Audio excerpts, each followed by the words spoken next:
Welcome to Unofficial Commentary by the Unqualified. I am Adam. So, coronavirus outbreak is the big story of the week. Stock market tanking as a result. But this is something I was going to do on the blog I have. I have a blog now, myecbu.com. It's, what's it called?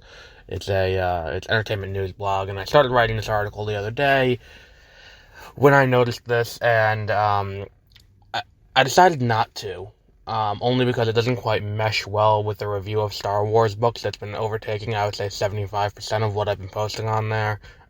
Since then, it just kind of, breaks, what's going on. So, here's the story. If you listen to this, you've listened to 30-minute reviews, I am a retail shift supervisor. I deal with, the public on a daily basis. I work in a drugstore. About a month and a half ago, the first news of the coronavirus hit the mainstream. And when that happened, people came in and bulk bought all of the face masks. Every goddamn face mask we had in the store got bought up at once. And, we haven't gotten them in since. We got communication later on. They were out of stock in the warehouse. They're out of stock nationwide of surgical face masks. Now, I remember reading somewhere that because it's a virus, it's not going to do too much to prevent you from getting it, because they're not, a surgical face mask doesn't do that. I could be wrong, but either way, that's not the point. Full disclosure, I don't give a crap whether you buy at my store, at my chain, or anywhere else. I don't talk about what company I work for because they have a very strict social media policy, and we aren't union. So in the event that I were to disparage the company by talking poorly about them, they would fire me immediately. So they also are very anti-union, but I'll talk about that. Once I leave the company, I'm going to have a huge thing about how anti-union they are, and that's going to be within the next few months, I assume. So, we have this, so the face masks are out. And I've been telling people, well, we don't have them, other stores in the company don't have them. Maybe go to like Walmart, go to Target, go to our competitors. Maybe they have them. But I'm seeing it's a similar story. There's a nationwide shortage of face masks. And now the people who are coming in asking for them are people who need them. They're people who, they need the face masks, and they're coming in to get it, because it's called herd immunity. It's this idea that not everyone can get a flu shot, so if everyone who can get it does get it, what ends up happening, people who don't get it will then also be protected, because people who can get the flu shot can't get the flu then, so it helps everyone. Now, we don't have a shot for the coronavirus yet. They're working on it. The issue being with this, herd immunity has nothing to do with it, but there are people who are going to be at greater risk. Now, the mortality rate for the average person is either slightly more than the flu or about the same as the flu. Elderly and people with compromised immune systems are at greater risk of dying. I think it's like an 80% mortality rate.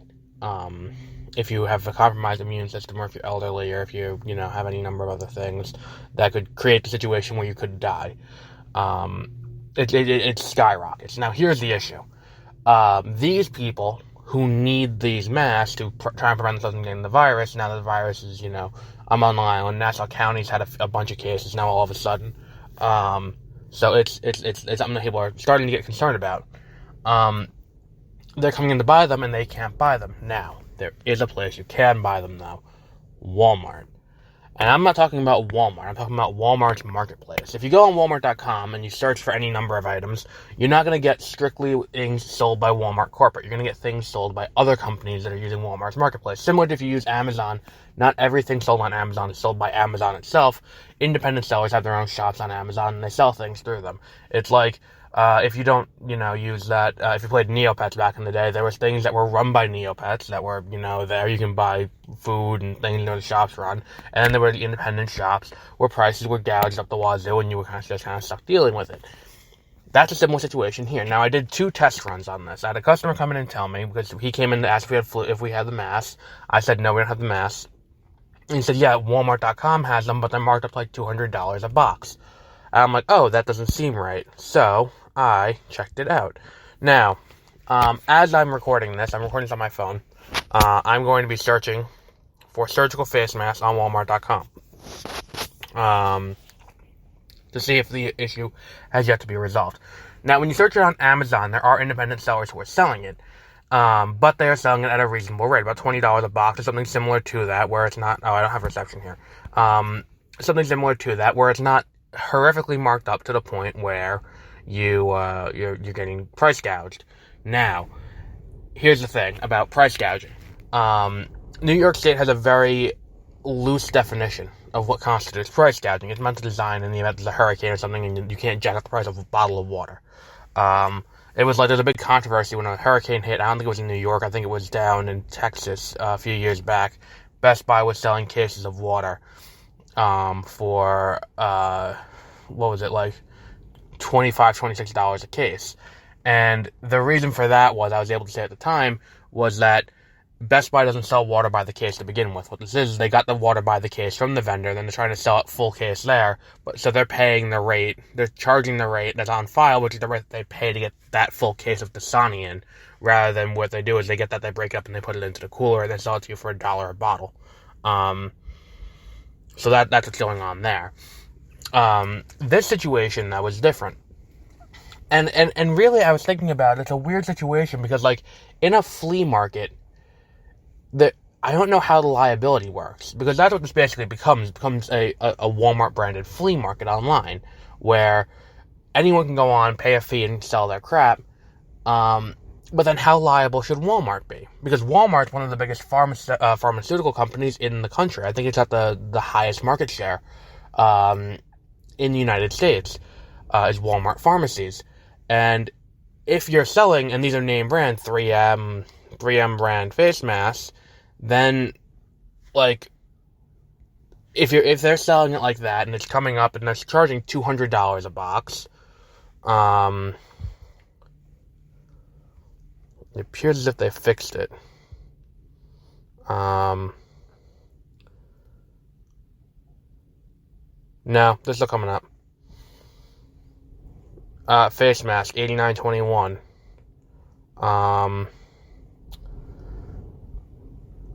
$197.79 for a pack of 250 face masks. Yeah, so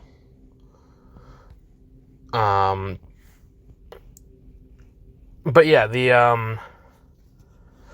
so what I was saying with that was, you know, if we look at it like that, is can they be held accountable? Because then, like, Amazon does kind of curtail it, because Amazon didn't have that same issue. People were posting them on there marked up to the nth degree, because they were like, look, you can't do that.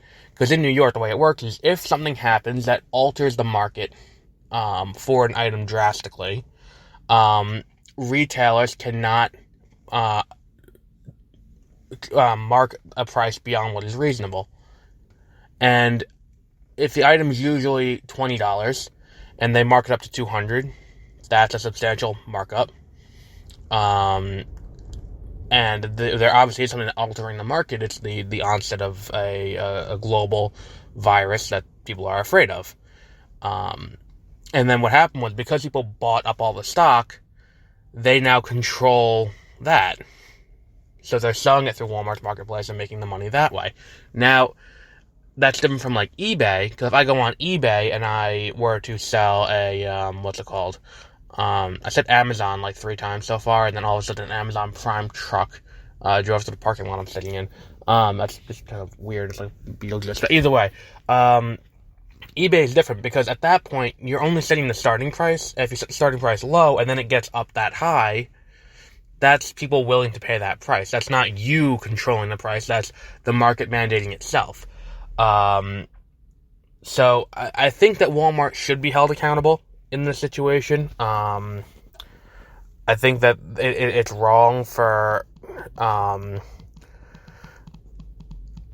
think it's wrong for them to allow this to happen on their website, because that's the big issue, is that they're allowing it to happen. They're just kind of willfully okay with this. And, I mean, the number of them have gone down since I tweeted out. I mean, I'm not taking credit for it. I did tweet out when I saw it, because I had a customer tell me the other day. So I tweeted out, I was like, hey, this is not okay to be doing that. Oh, well, there are still a few. There's a box of pink ones for $50. It's a 50 count for $50. Nose cones. I don't know what the going rate for that is. But yeah, they need to curtail that a little bit. And it looks like they did, because it's not as bad. I tweeted out the pictures. If you go on my Twitter account at AdamTaylor792, you can see that I did tweet out the pictures of what was on there. It appears that they fixed that since, but, just keep an eye out. And maybe Walmart should implement some way to report price gouging on their site. So that way, in the event this does happen again, it's easy for us to point out what's going on. That'd be nice as well. So yeah, and then there was something else I wanted to address with the coronavirus crisis, with the, and it wasn't something like, oh, Pence is a bad choice to lead it because he had that HIV outbreak. He believes in electroshock therapy to cure homosexuality. He wrote an op-ed in the year 2000 saying that smoking doesn't cause cancer. None of that, the thing I want to talk about, because that all speaks for itself. I can't remember what the other thing I wanted to talk about with this was. Oh, right, that's what it is. It was the issue that's going to end up happening, inevitably, where what's going to be the issue that's going to cause this virus to get a lot worse than it needs to be. Mm-hmm. Here's the thing. This isn't going to fly with a lot of people. And it should be a pretty straightforward solution that would alleviate a lot of concerns. There are a lot of people who don't make a lot of money, who are in contact with a lot of people over the course of the day.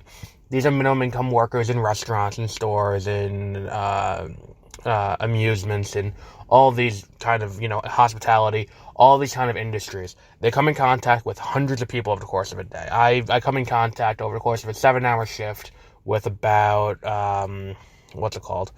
let's say about 200 people. Not all of them the same every day. There are a few overlaps, but not too often.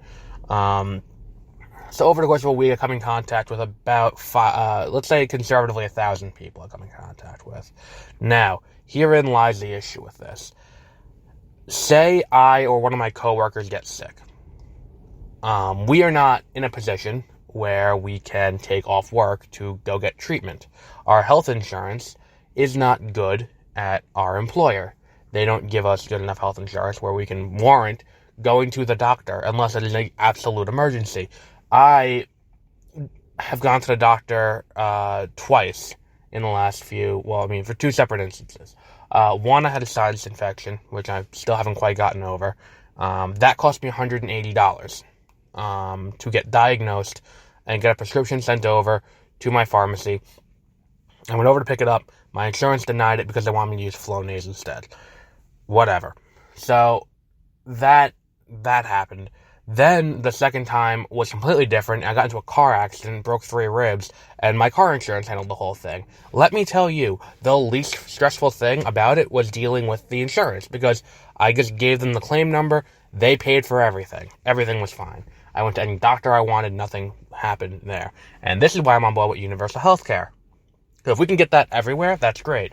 And now here's the problem with the coronavirus. If I have the beginning of the symptoms, until I get really bad to the point where it's debilitating and I cannot go do my job, I will have to force myself to go to work because I don't have sick time. I don't have anything like that. I have no, I'm not the only person like this.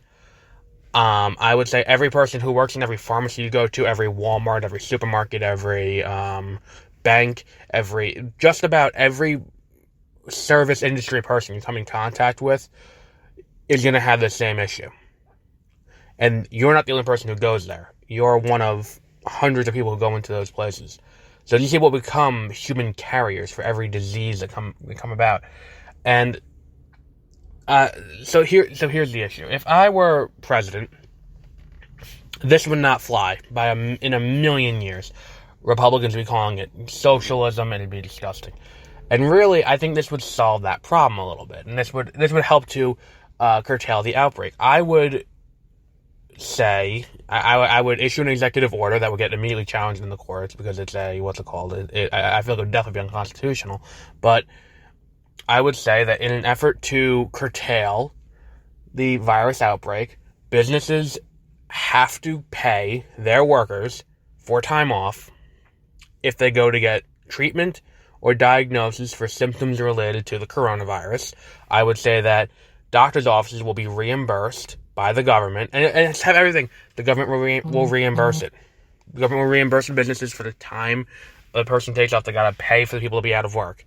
They will and really that's all that needs to be done. I think that if we did that, that would solve a lot of problems, because then the people who are sick who need to be out of work, so that way they can get better and not transmit the virus to everyone, will be able to do so without risk of going bankrupt from medical bills or going or having to lose income from not working if you're hourly or if you're an at-will employee. If you don't show up, you don't get paid.